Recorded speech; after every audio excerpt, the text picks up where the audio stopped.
Hey there, YouTube. And I'm gonna do a little project to see how well it's working.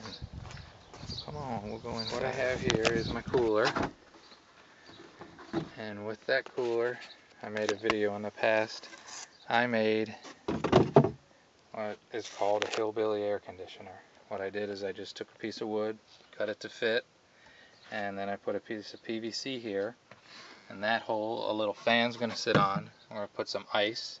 What I have today is some frozen water jugs, and we're going to see how much we can get this temperature to drop. I'm going to put these frozen jugs of water.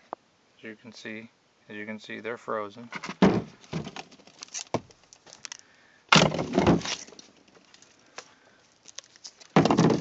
Alright, this way I got them laid down, because what you're trying to do is you're trying to get the airflow to come over this. And with that, I also have these little bags. I got the ice packs in there, and now we'll put the top on. And as I said, for me it was really important that some people make these and they cut up their cooler, or they use a styrofoam cooler and cut holes in it.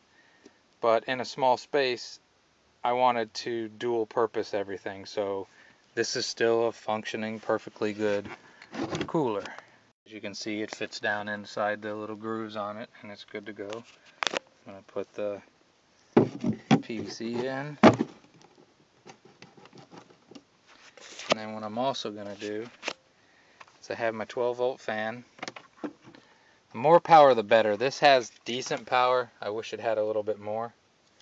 And I got that plugged in to a converter.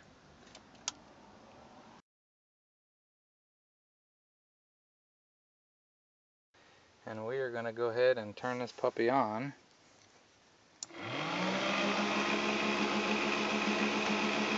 And right away, you can hear the wind blowing. Right away you can feel cool air. So this really does help. I mean, it's not air conditioning, but given enough time, it can reduce the temperature inside. I set up a couple thermometers to show you, and right under 90. I'm going to set up a little time lapse, and I'm just going to let this go. There's a clock down in the middle. I don't know if you can see it. Hopefully that helps. It says 2:23. So I'll let this run, and I'll give you some background music and speed through this, and we'll see how much it helps.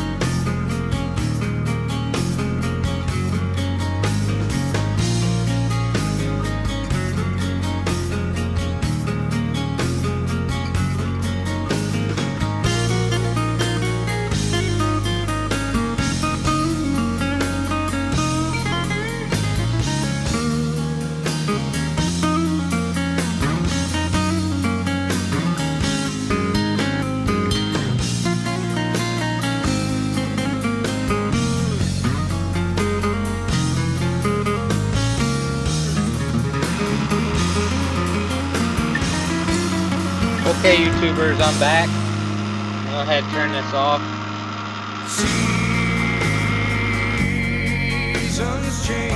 I didn't look at the clock, so when I edit this, I'll tell you how long it's been.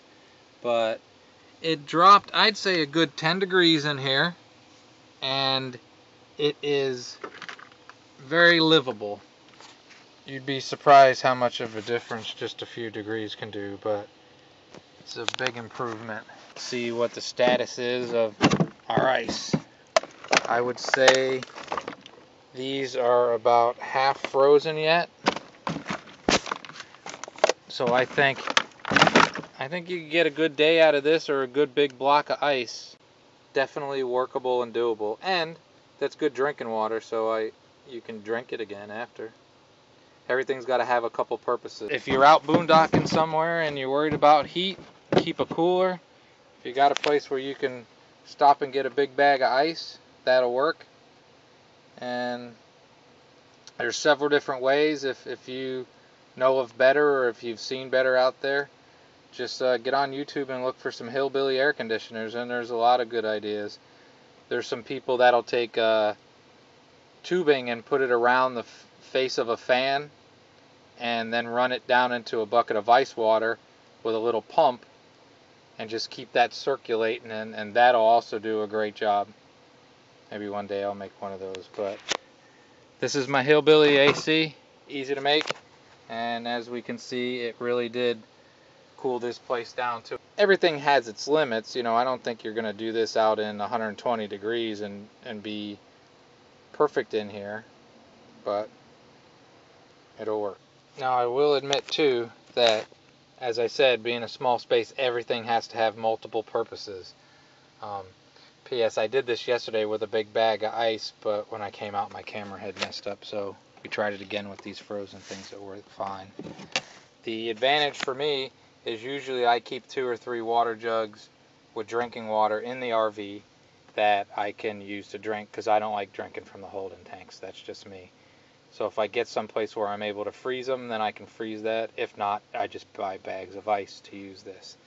But take this out, I store that, close this down, and now it has another function. This is a cat ramp to get up into the front window, or for her to climb up here behind the coffee pot where Kiki likes to ride. Third purpose is obviously put food in it when you need to. Fourth purpose is I put this little piece of slip stuff on there. I can set cell phones and electronic devices down on it and it won't slide around. It helps out a lot. I've been able to just lay it right on there and it works fine, because there's nothing worse than always trying to find something. Everything in a small RV has to have multiple purposes, and this one has quite a few. But if you're out there and you're trying to stay cool, I mean, the smaller blocks, I have those too. You can keep those in your small RV refrigerator, as many as you can keep in there, and use those for the Hillbilly AC unit. I have quite a few of those. There are several ways to try to keep your RV cool. Alright, YouTubers, have a great and wonderful day.